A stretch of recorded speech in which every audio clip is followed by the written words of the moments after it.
Hello and welcome to Gundog Nation. This is Kenneth Witt, and I'm coming to you from Texas. I want you to know that Gundog Nation is more than just a podcast. It's a movement to unite those who want us to watch a well-trained dog do what it's bred to do. Also, we are set out to try to encourage youth to get encouraged in the sport of gun dogs, whether it's hunting, competition, trials, hunt tests, all the above. This is a community of people that are united to preserve our heritage of gun dog ownership and also to be better gun dog owners. So if you'll stay tuned to all of our episodes, we're going to have people on here to educate you about training, about nutrition, health, anything that can make you a better gun dog owner. It's my pleasure to welcome our listeners, and please join our community.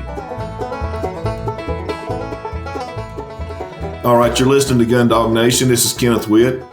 I am in Texas recording today with two other very educated ladies in Texas on the other side of the state. I'm in West Texas, they're in Southeast. So we're going to talk about a very important topic today.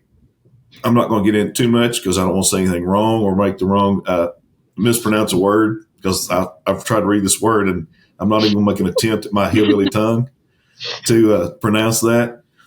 But it's a very important health issue for dogs. Again, on this podcast, we talk about lots of stuff: training, nutrition, taking care of dogs.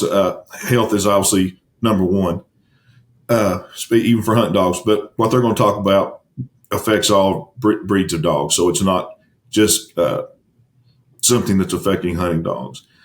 So first, I'll let the two doctors introduce themselves. Kate, I'll let you go, and then Lea. Kate. Hi, my name is Kate Eicher. I'm a veterinarian and I'm a small animal internal medicine specialist, and I'm on faculty at Texas A&M, and I get to do all sorts of cool things. I teach vet students, and then I'm on clinics here and see some, complicated cases that come in for internal medicine. And then I get to do research with my partner in crime here, Lea, and do a lot of research in canine and gastrointestinal disease. And Leah's not really a Texas native, is she? She comes from a beautiful country. I've been to Germany. Tell us about where you're from. Exactly. So I'm from Bavaria in Germany. I graduated in Munich last year and had heard a lot about the GI lab, and eventually saw this position opening up and applied and got lucky enough to be accepted. So I started here in the GI lab in January of this year and have been working with Kate, my mentor, ever since. What's interesting, Kate, is I'm from Southeast Kentucky, so I'm Appalachian. I think that qualifies as hillbilly. She speaks better English than I do. No, I would agree. There's not even an accent. I know. And I'm sure most Americans can understand her easier than me. So, well, thank you. I appreciate the compliment. Well, thank you all for being here. Thank you for taking time. We had a technical issue, and you ladies adapted, rolled, moved, and it took a lot of trouble out of your day, and I really appreciate it. I know you'll have a very busy day, but I also know this is dear to your hearts. So we're going to dive into this topic and educate the public. So I'll just start off with saying all I know, and the easy word I can pronounce, it's called the Drake Project. Mm-hmm. Yeah. So, ladies, tell us about that.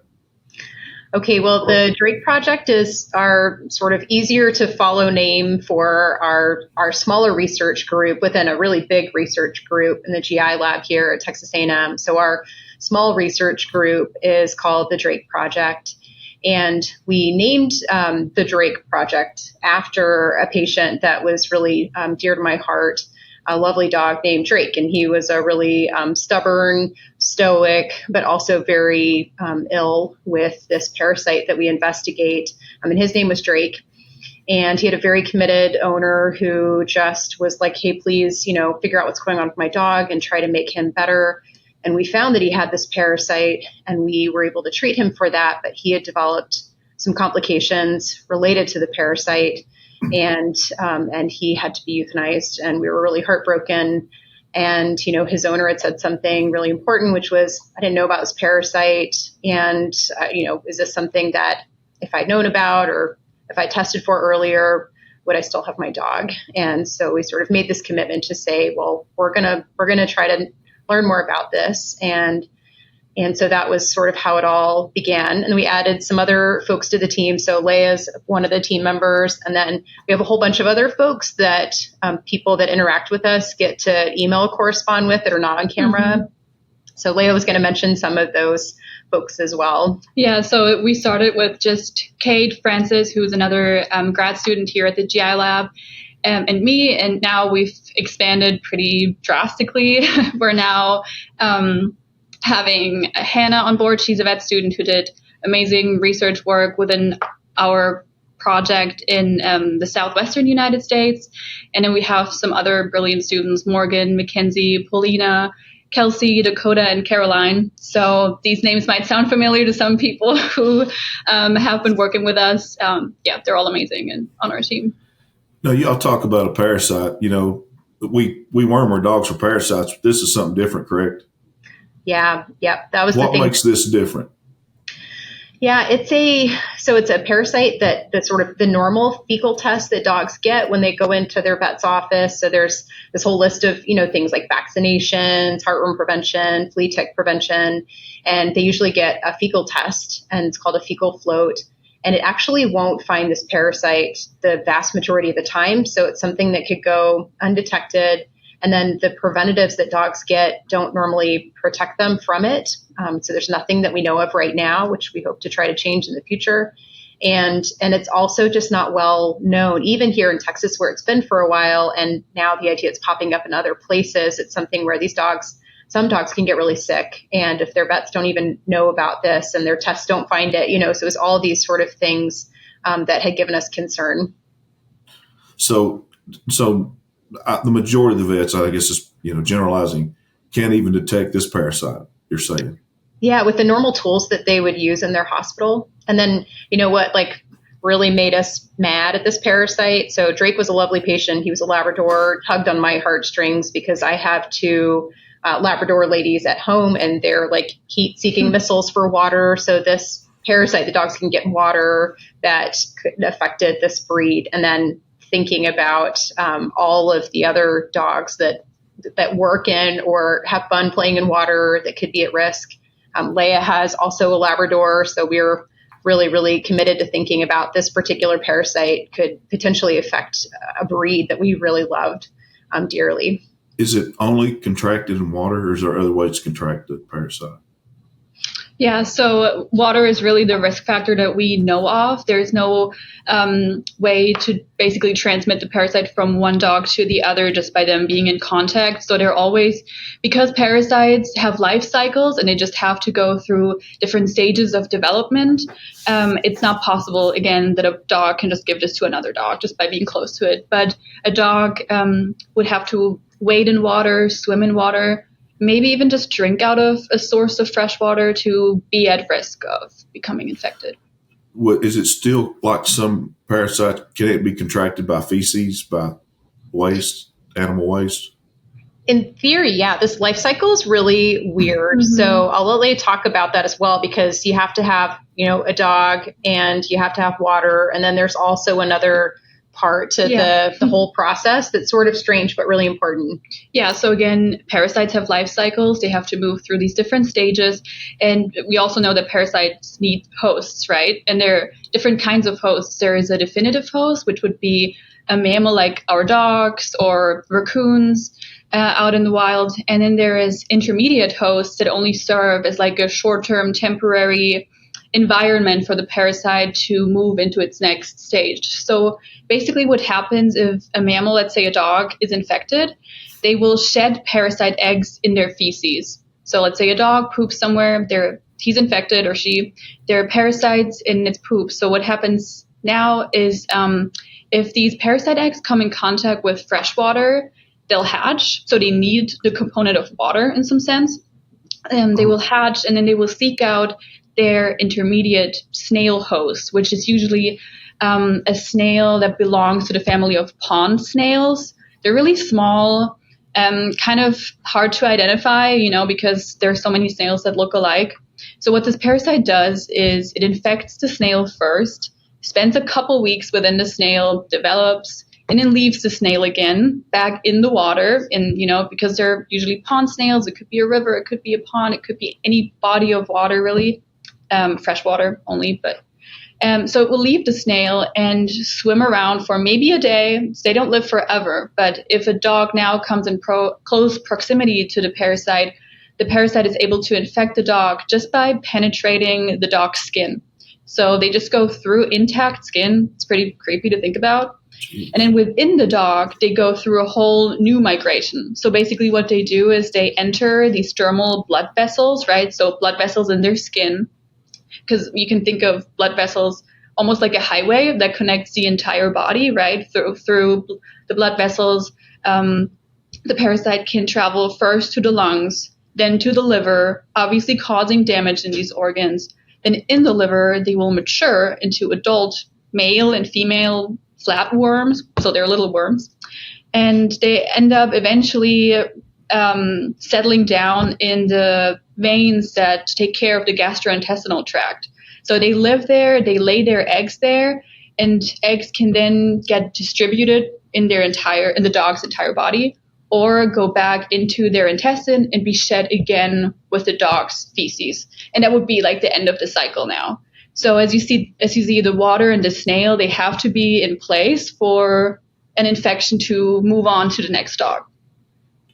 So is this parasite, can it be seen with the naked eye like a tapeworm, or is it microscopic?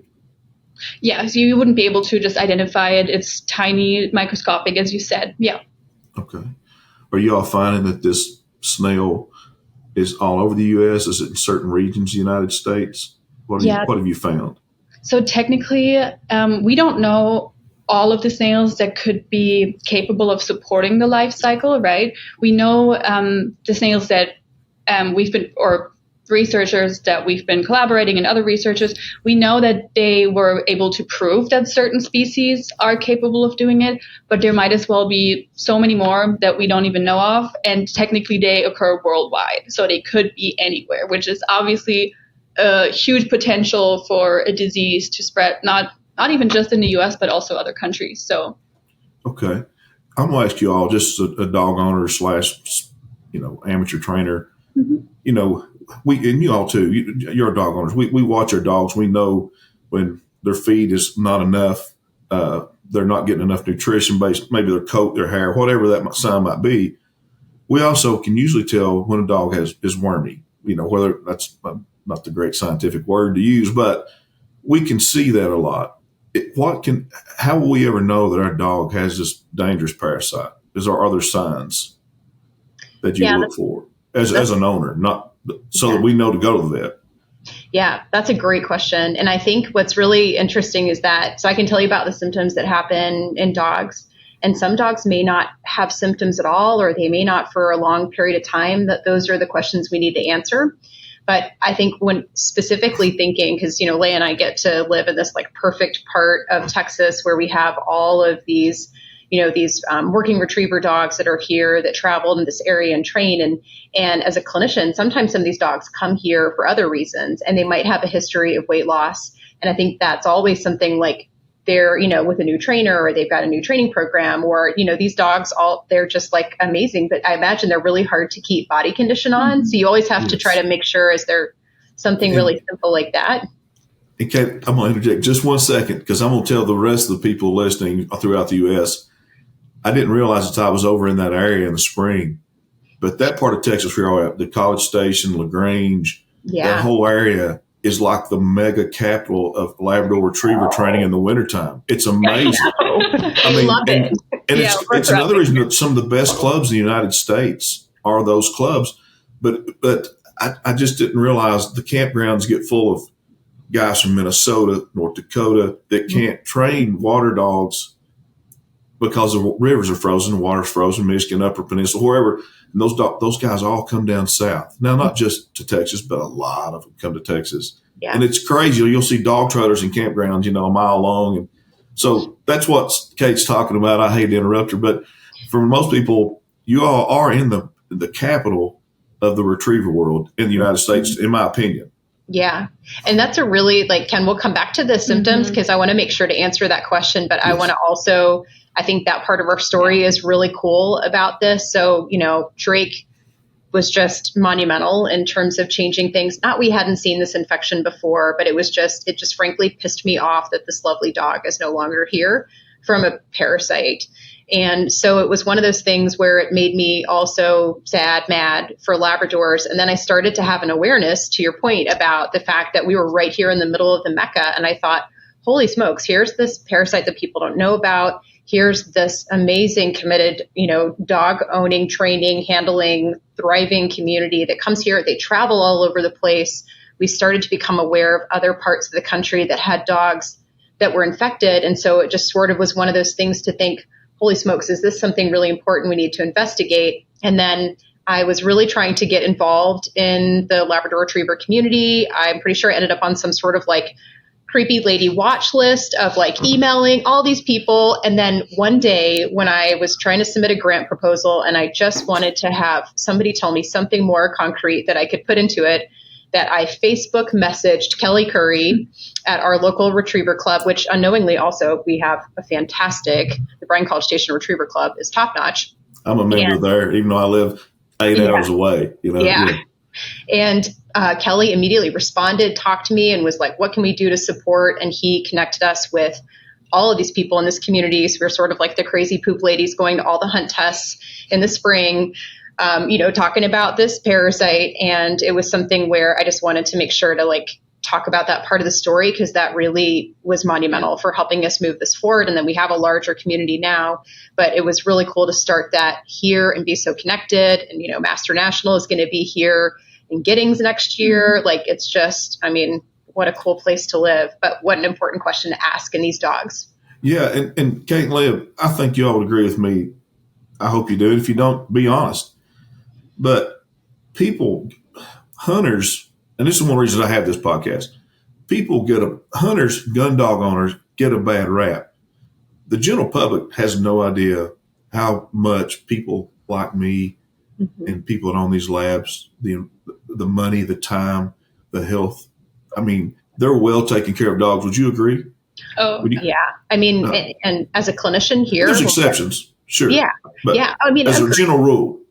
Yeah. I would agree. And I think that when I think about some of these dogs coming here into the hospital and the commitment that their owners and their trainers have to getting these dogs right, and the commitment that they have, it's top notch. Like, these are really rewarding people and owners to work with. And then if you love Labrador Retrievers and you go to a hunt test for the first time, you're going to see these dogs just like, that's all they wanted to do their whole life. They're just living their wildest dreams. Like, it's just, it's so cool to see dogs doing what they were made to do. Yeah. I say that every episode. My passion is watching a dog do what it's bred to do, whether it's looking for truffles in Europe. There's a dog that actually does that. It's got a weird Italian name, but I love to watch a dog do what it's bred for. It's a passion. So, yeah. No, but anyway, awesome. So I know we all digress, and I'm horrible for that now. You figured me out. My secret. So let's talk about the symptoms. What's are there telltale signs? Yeah. I'll let you elaborate on that, please. I would say that the part that's frustrating is a lot of these dogs, the signs can overlap with other things. So I say that mostly so that folks that are listening that don't immediately think like this has to be what's going on with my dog. Yeah. But we'll flood the vets today or when this is released. Exactly. Yeah. So I think sometimes you could have dogs that might just have weight loss despite the fact that they're eating well. And you have to tease that out from thinking, are their calories the same? Are they working more? Are there other changes? So you're seeing weight loss. Yeah, potentially weight loss. Yeah. But decrease of appetite? Sometimes, yeah. So I would say that for dogs and I think what's really interesting about that too is like, I realize that not all retrievers are the same, but my dogs, they eat their breakfast and their dinner in 15 seconds flat on a slow day. That's a lab. Yes, so, it may be something too, where it's a subtle change. If my dog's walked away from their bowl with some food in it, that's going to be like a 911, something is wrong situation. So I think change in appetite, diarrhea, sorry to, talk about gross things, but diarrhea. And sometimes it can be that they have blood in the diarrhea, or they might end up having vomiting. And sometimes dogs will have vomiting of blood. We just had a couple of patients that were here earlier this week, and that was what their family had observed as one of their symptoms. So Kate and Lea, when there's the diarrhea, is it like, Cox City has this foul odor that you can't disguise from anything else, or you can't, some fecal, I'm using the wrong words, and this is your expertise. I feel stupid. So Oh. Some of that stuff has an odor that's just you detect it. You know it's a bacteria. Yeah. In this situation, do you see that odor, or is it anything out of the or other than runny? Runny for lack of better words. But I think it varies. You're right. Like, people talk about how parvo diarrhea smells. That's really classic. yes, I will bless Drake's lovely heart in heaven, but I do know that when he was here in the hospital, he had diarrhea that was he was perfect in every other way, but his diarrhea smelled badly, and it was one of those things where you could smell it across the hospital. It was that pungent. But I would say that we just had a patient who was in the hospital 2 weeks ago, and she was having diarrhea, and I don't really feel like there was anything different about it from all the other reasons that dogs can get diarrhea. So I think it's unfortunately not like a specific. Okay, so there's no smoking gun there. Yeah. Really. Yeah. That's frustrating. Yeah. Yeah. Yeah. But it just goes on a list, and I think the important part is that, if, let's say what we don't do really well in vet med is like ask about access to water, and say, well, tell me. And I think if people don't know what like working retrievers do for a living, they also don't really understand that, and I think if, let's say you're a veterinarian in the Southwest United States and you have a family that goes camping on the Colorado River, that's going to be real darn important to know if that dog comes in and has GI signs. So I think that starting to think like, what risk factors could this dog have? And that might look different from, a dog who just lives in the city, like never goes outside, then that would be not really a good explanation for that dog's diarrhea. Are there any cases in humans, or has it just been? Yeah, yeah. So for this particular parasite, no, it can't basically establish an infection in a human, but it can, do the initiation part of like penetrating a human skin. It's actually called swimmer's itch. So it's just going to be like a local allergic reaction in humans. But it's not known to really infect or like cause any further damage. However, there is basically like a human I don't want to say variant, but like a human form of this particular parasite that is actually recognized as the second most devastating parasitic disease after malaria. So basically the human form of this, of this parasite, this disease, is one of catastrophic impact, affecting mostly third world countries and people who obviously live and depend on sources of water there, right, for fishing, for washing their clothes, for whatever. So we also look a lot to our human medicine colleagues to see what they're doing and try to learn from them and maybe apply this knowledge to our own research.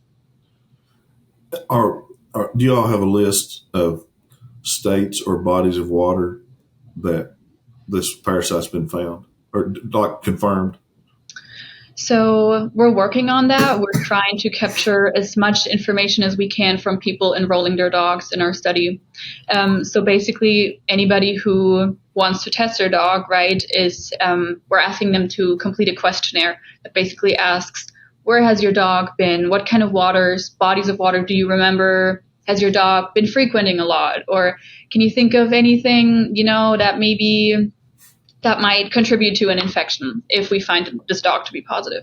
So we're trying to gather all of this data, but it is a lot, right? And it's also always hard to trace back, okay, this dog might have been in that particular body of water, but is this the source of infection? It might be, but it might not.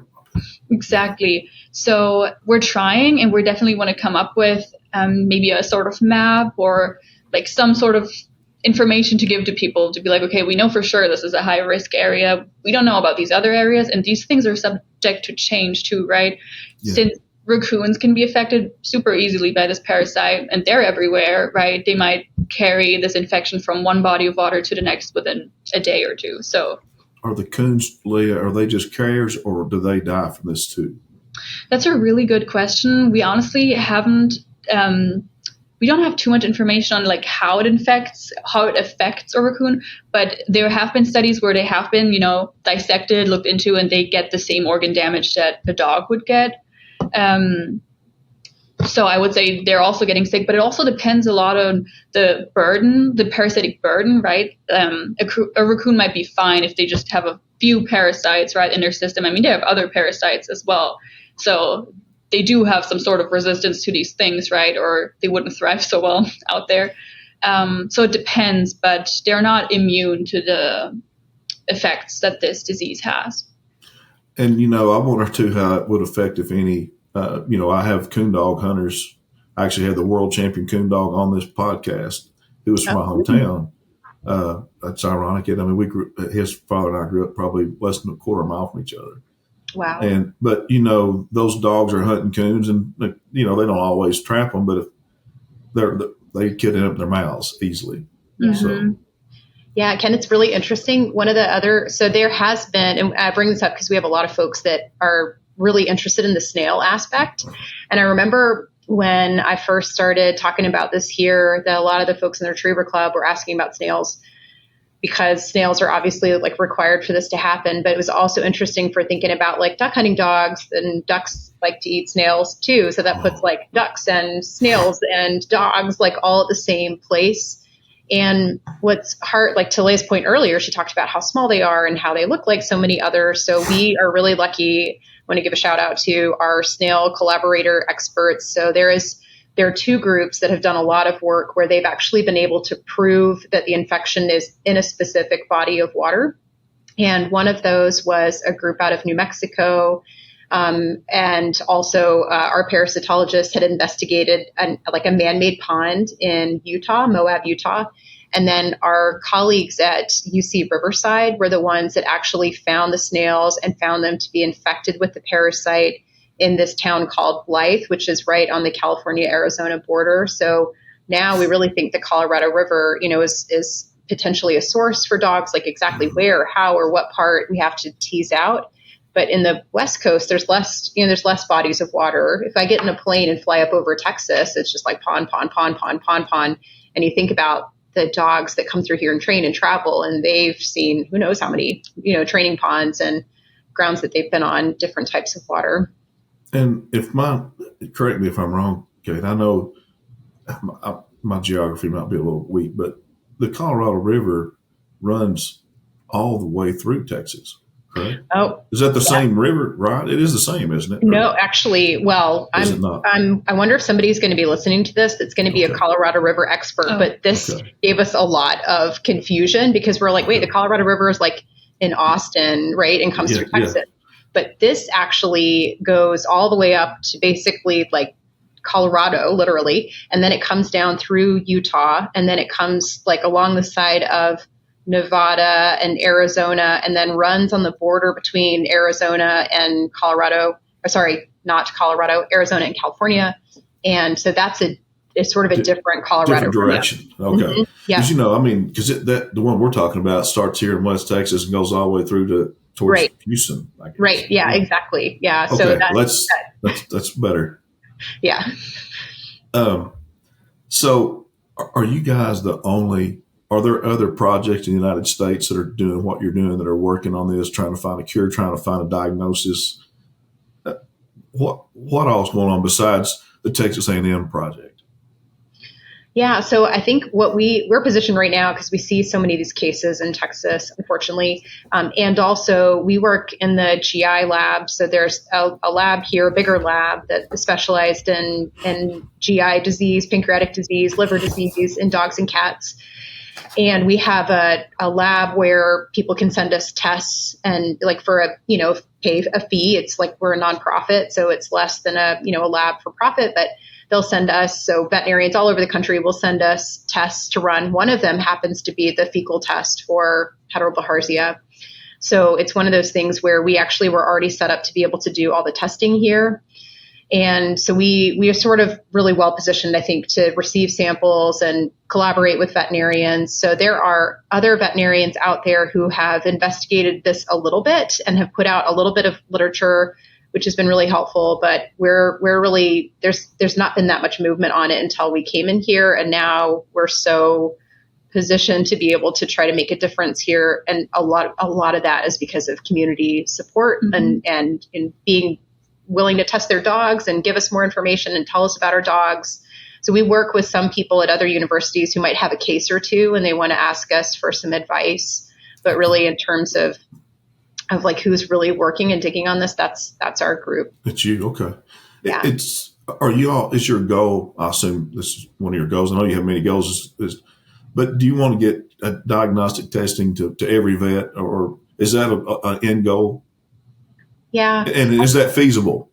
Yeah. I mean, so our pie in the sky dreams would make it so that veterinarians know about it, dog owners know about it, that there's an easy and accessible and affordable test, and that dogs who would have risk for infection, that this becomes a part of their standard recommendation, looking for this, perhaps finding it when dogs don't have any symptoms so that they could just get treated and not necessarily only be found to have this if they get really sick. And so that's part of it. And then we want to, like Lea said earlier, we have taken a lot of information from people to try to use that in dogs. We're also following a lot of dogs who've been treated to see, what did they get? What doses did they get? And how did things turn out for them? What happens to dogs who are infected and they don't get treated? Why is it that some dogs can get really sick and some other dogs might not? So we want to understand that so that also we can just tell people what's the best thing to do.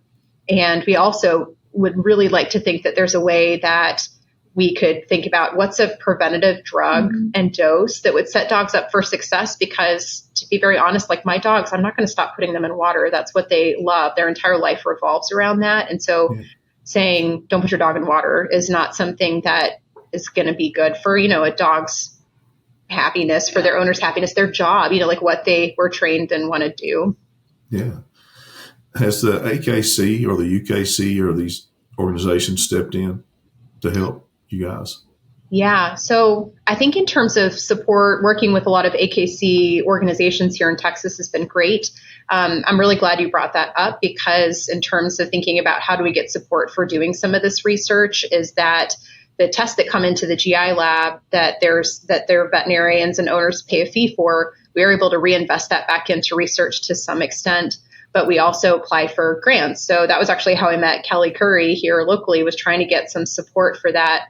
So the AKC has this Canine Health Foundation. And what that is that's a really prestigious place to try to be able to get funding. They have people that look at these grant proposals and they look at them really carefully to make sure that the question is appropriate, that it's going to help dogs, that it's achievable. And so we actually put in a grant proposal last October, so a year ago, and it got funded. So that's specifically for Lea's work to look at Labrador retrievers specifically in Texas and to try to be able to look at their risk and that kind of thing. So we got support from them. We have a proposal pending with our collaborators in UC Riverside, who are helping with the snails and the water, expertise part of things. So that's how we try to be able to get support. And then it's really cool. We've gotten to be able to be supported by the AKC Canine Health Foundation is something we're really proud of. Well, and maybe it's just the lawyer in me, but I think about AKC offers health insurance for animals, and it looks like the animal health insurance industry would want to get involved and get on top of this thing too, because, and maybe that's not a coverage at this time, but it should be. Yeah. So I've almost been afraid to ask this question, but I just got to know, is it killing every dog that contracts it, or dogs that live that live through it and survive? I would say it's a mix. Like through this project, we've done a lot of testing on dogs who don't have any symptoms, and some of their families make a decision to not treat. I can understand that, thinking, well, my dog's not showing any symptoms. Some of the drugs that we have to use to treat this make dogs feel a little bit punier than normal dewormers. And yet, here in the hospital as a clinician, I see cases like Drake.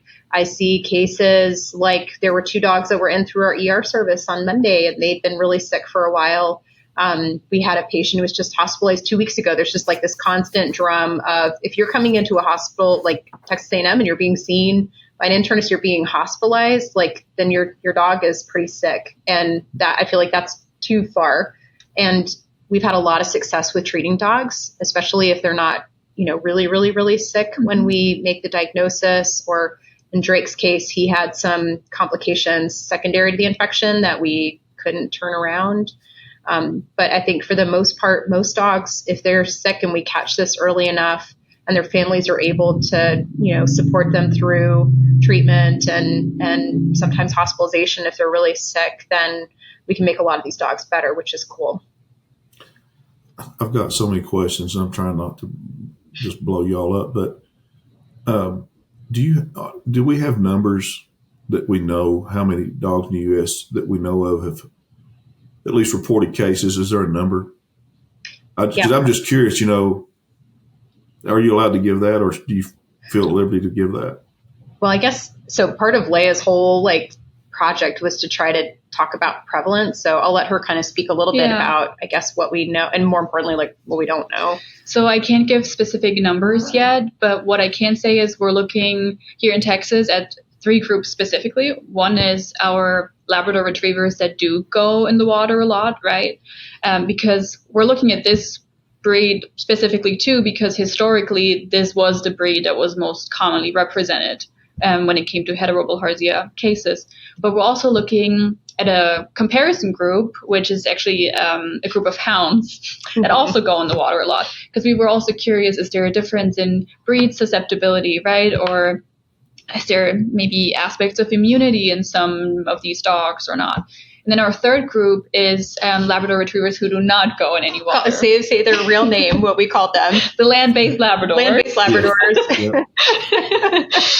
Yeah.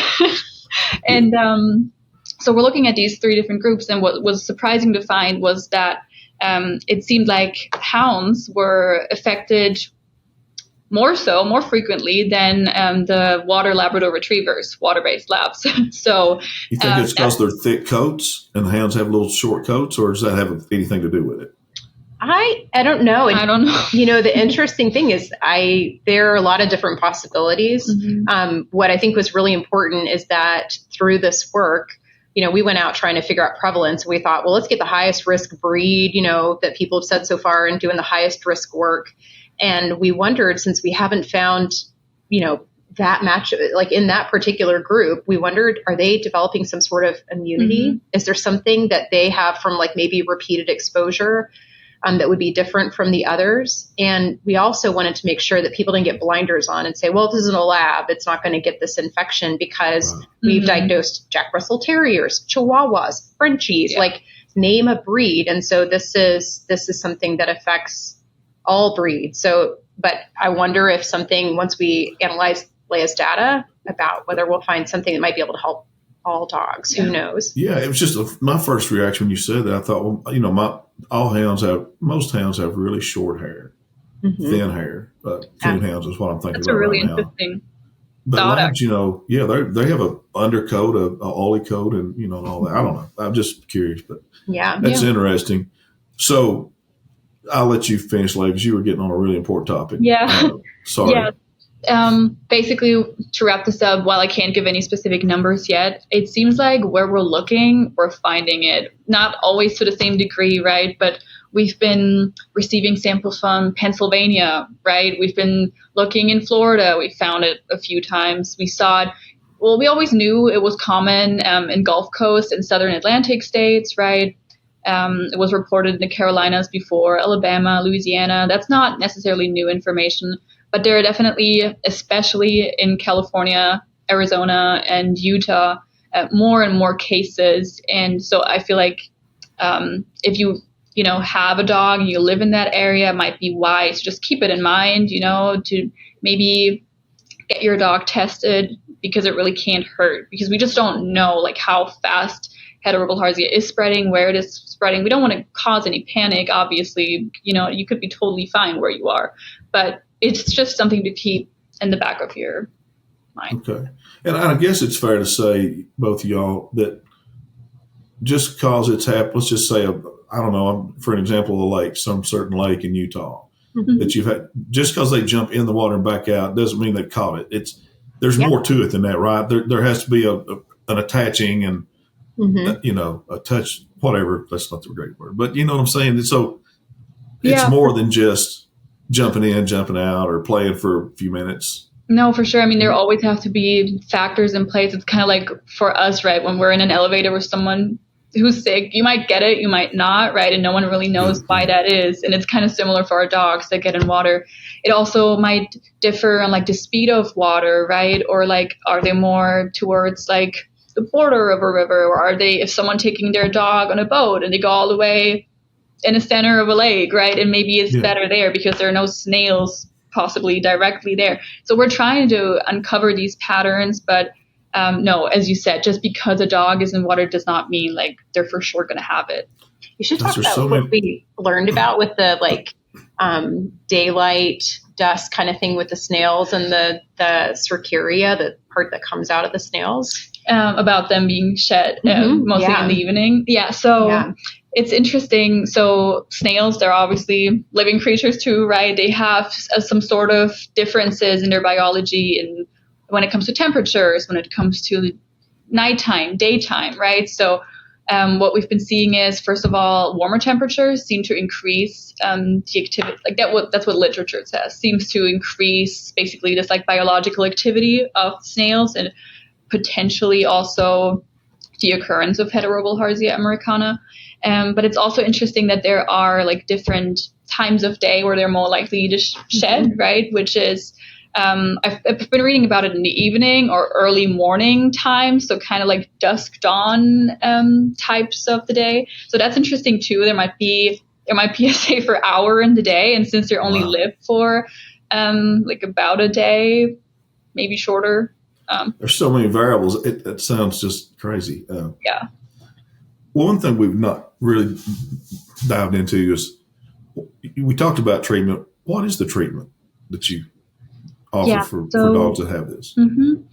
So the treatment consists of two different kinds of drugs that we use in combination, which is really important to highlight because obviously infection is new and many vets aren't really familiar with it yet. So they might think it's okay to choose between one of the two drugs.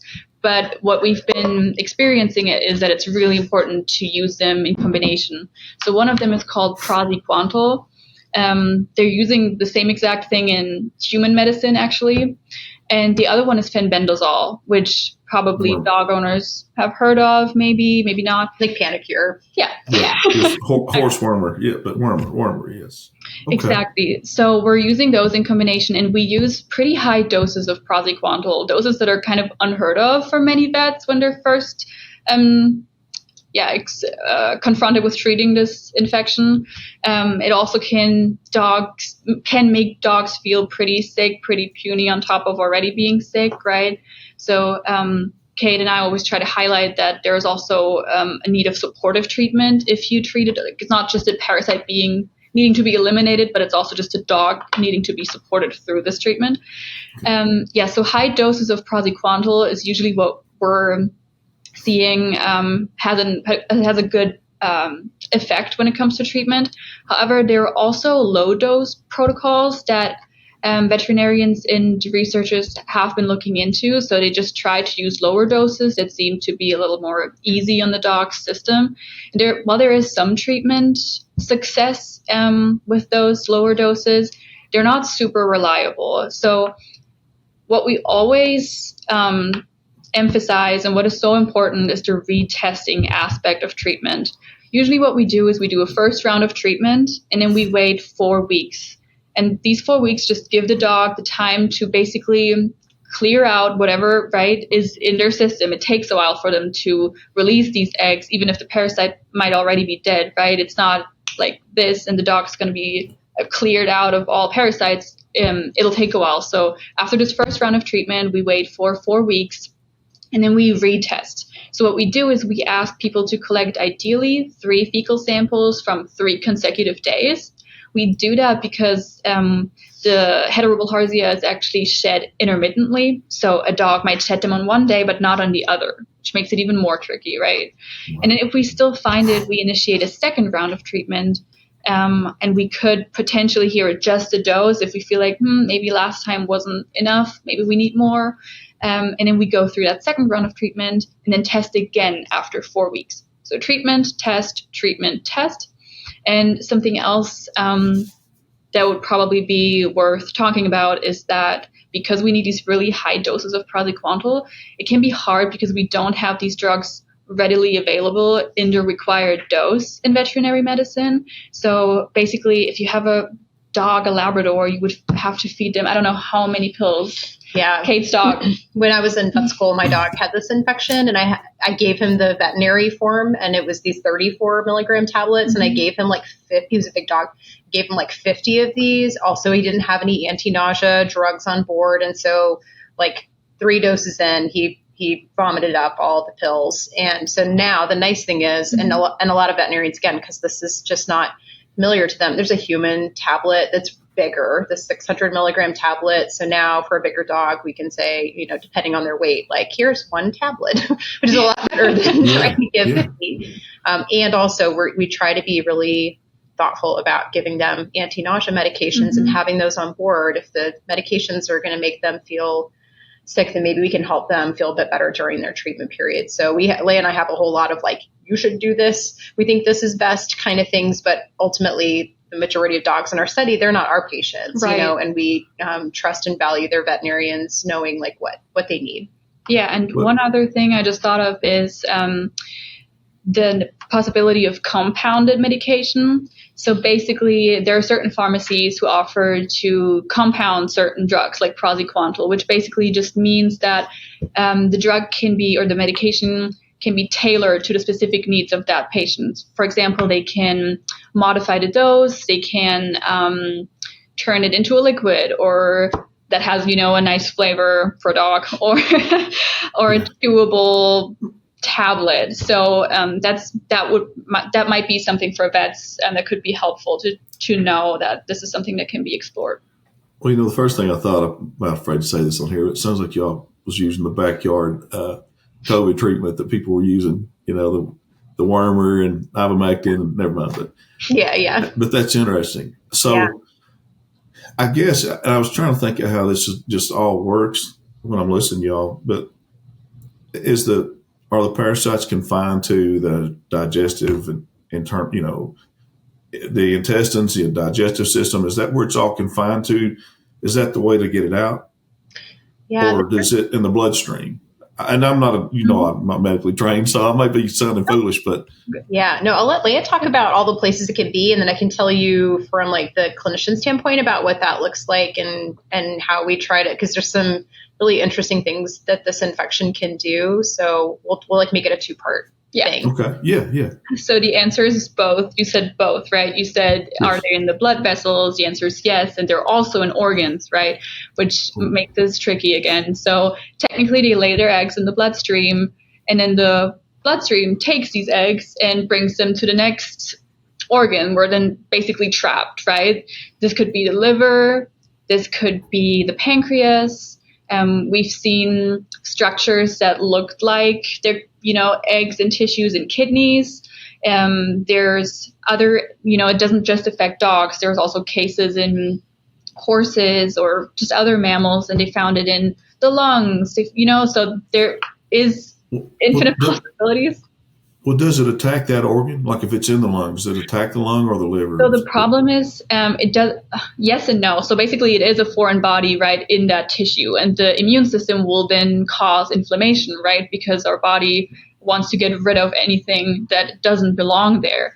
And then with that inflammation, with the presence of this egg, and also the fact that these eggs can actually release a type of enzyme or protein that they use to basically, you could think of it as like eat their way through the intestinal wall, like from the bloodstream into the intestine, right? So it's kind of an interplay between the egg being able to migrate by using these enzymes and these proteins, but also the immune system attacking it, right, with a bunch of different cells and like causing inflammation and just exaggerating that whole process. So it's like a really complex interplay of both. Wow. Yeah. And it sounds so hard to treat.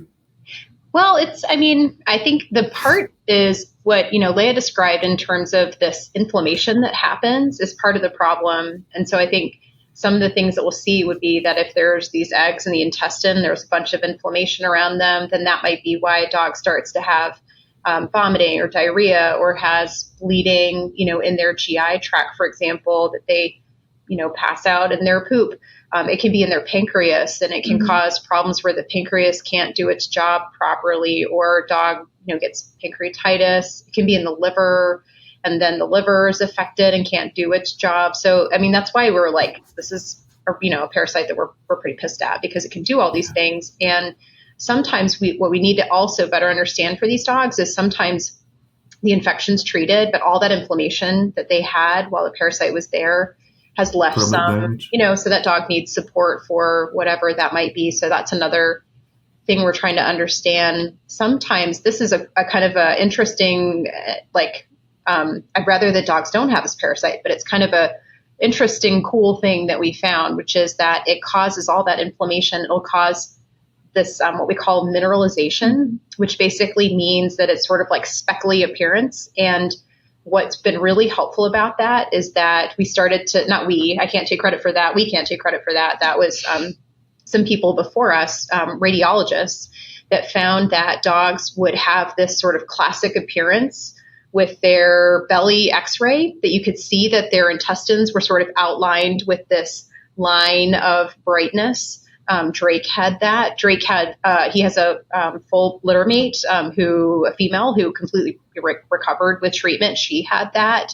It can make this really speckly appearance in the liver, in the pancreas, in the intestines, so that when dogs get an ultrasound, that their vet might be able to appreciate that.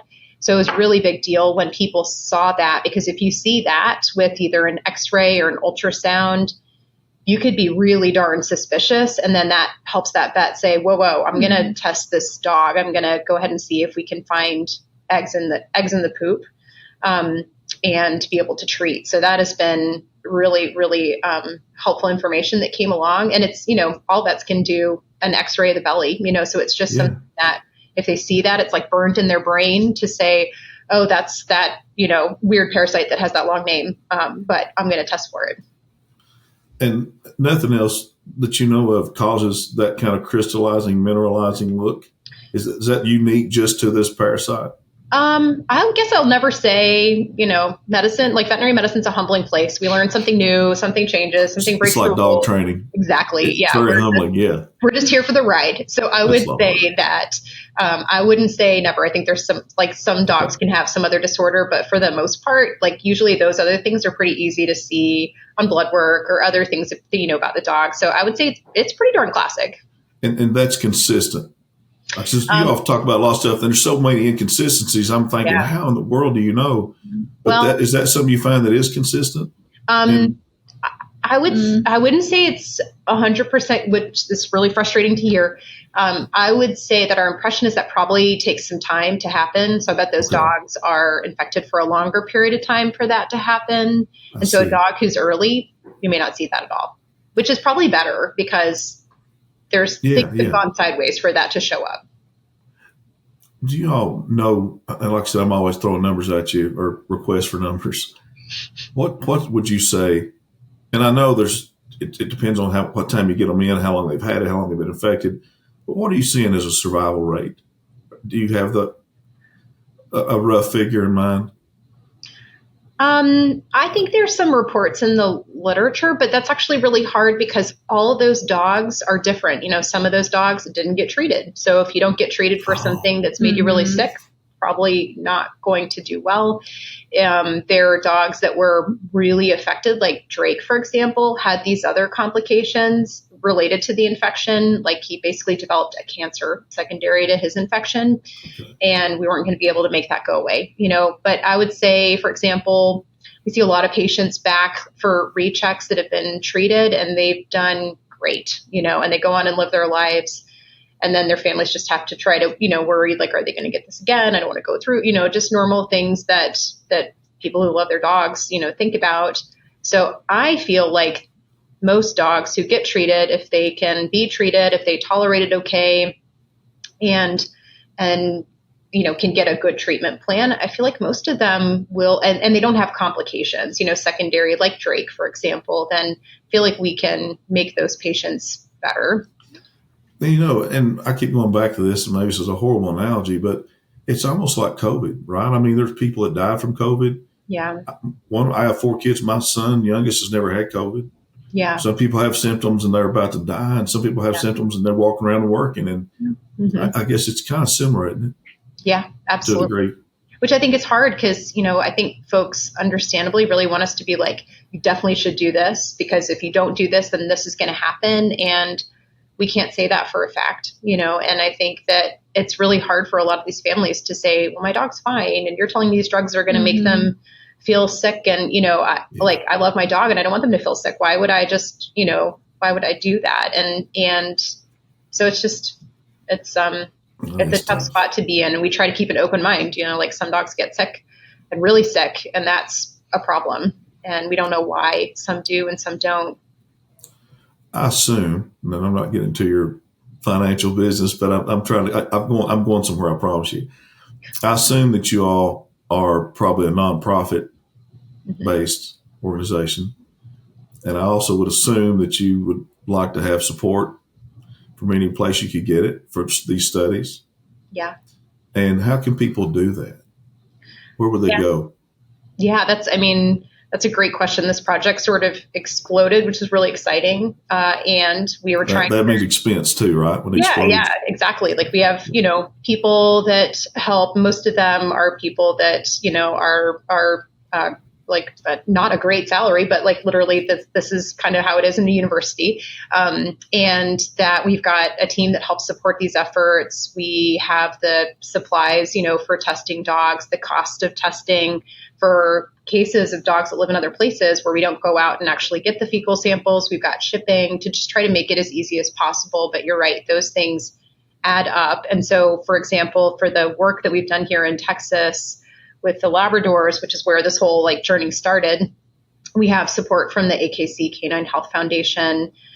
We have the opportunity here at the GI lab to take the proceeds from tests that are sent for a fee, that we can reinvest that in research to a point. At some point, our boss is going to say, hey, this is really exciting. And also there's a lot of other people doing research, and you can't, we need to figure out another way to support this. So folks wanted to know, I would say the things to consider would be, there's, of course, the AKC Canine Health Foundation, because they are, while that doesn't come directly to us, they are certainly an organization that helped us. And so I want to make sure that we think about them. And they do really thoughtful funding of really important things that affect dogs everywhere. Like that's how their mission is very much aligned with that. If folks are like, hey, look, we have been very deeply moved by this, we want to be a part of this, we want to focus just on being able to help you with this infection, then they certainly could reach out to us at the Drake Project and say, hey, I want to try to be able to support. What does that look like? And then, of course, we're happy to receive any support if people want to do that. And then if we want to know, how do they want that to look? So if somebody wants to know that, they could absolutely email us at the Drake Project. So drakeproject@tamu.edu. And let us know, message us on Facebook, any of those things. We'd be happy to hear about it. And what's your Facebook page? I found it yesterday. Yeah. But tell the listeners that your Facebook, how to find you on Facebook. Yeah. So if you search for the Drake Project, so DRAKE, you'll see the Drake Project. That'll come up. You'll see Drake's beautiful face is our picture, his little chocolate lab face, and his sister Allie is there. So he's up there.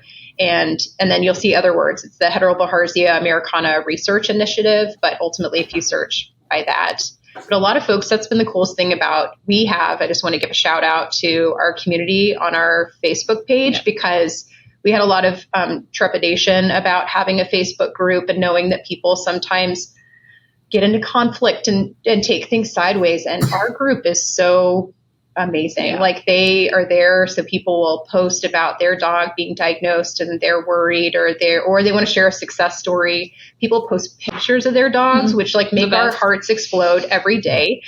And also it's like one of the few places that remain, I think, on Facebook where people are kind and supportive. And I think that's because they have the common denominator of all loving their dogs to pieces or just having their life revolve around dogs. So we've just had, we've been so deeply moved by this group. We're really appreciative of them. Well, we'll put in the transcript of this, and people, when they, on all podcasts, you can look at the transcript. We'll put the links to your stuff on here.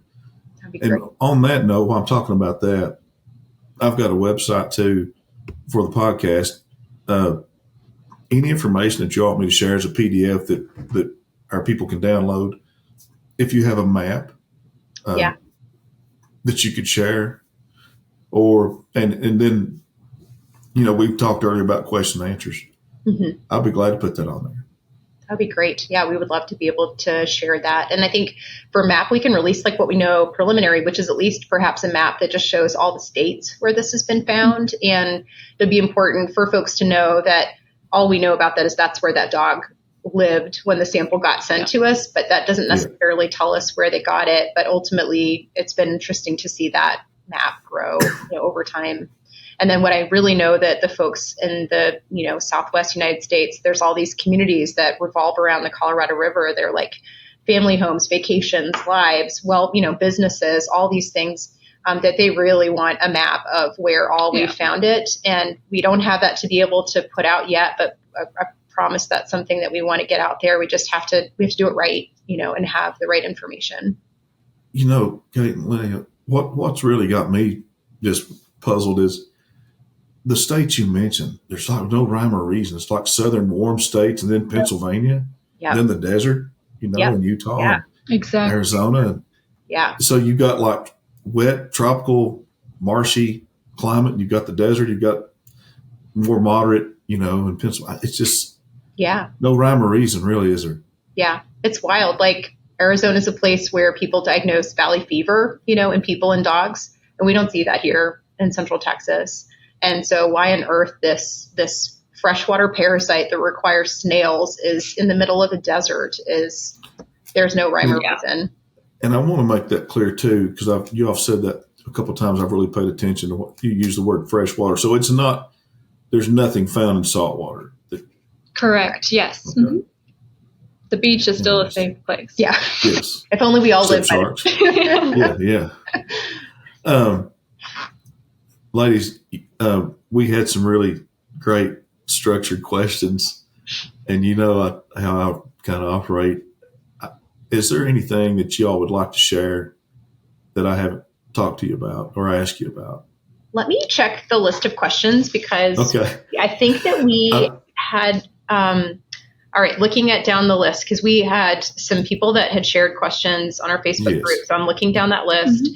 You asked about other universities, why we named it Drake, why had it become so popular recently is mostly just increased awareness. We went out there and we sort of created a little bit of a stir by finding something that was there.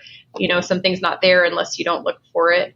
Somebody had asked about other sporting breeds that we found it in. So really it's all of them. Here we see obviously a lot of Labradors here in Texas with the hunt tests, but Goldens, Spaniels. There's so many water dogs. Yeah, Brittany, Spaniels, Pointers, German Shorthair Pointers.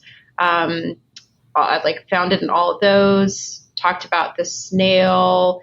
Somebody had asked about if the snail should be the target, and that's such a good common sense thing to think about. The problem is that logistically it's really hard. And something that was really interesting is I was at one of the spring hunt tests, and a handler that was there just sort of casually walked up to me. I think she'd seen me around for a bit and thought, well, I'll finally go over and talk to this crazy poop lady. And she had shared with me about the number of ponds that are treated with copper sulfate to try to prevent algae. And it turns out that also could eradicate snails. So that was really interesting to think about. But for the Colorado River, that's not a strategy, but there may be some thoughts about snails, on they probably feed on that algae. I don't know that, but maybe that's one reason. Interesting. And go ahead. I'm sorry. Okay. No, you're doing great. We talked about the treatment success rate, the best that we could do. Somebody asked about where they could get tested. And so that's just certainly like through our email or through the QR code for the wait list that's on our Facebook page. And talked about the map, people's concern about traveling and wanting to try and totally understand that, and just don't have that to be able to like concretely.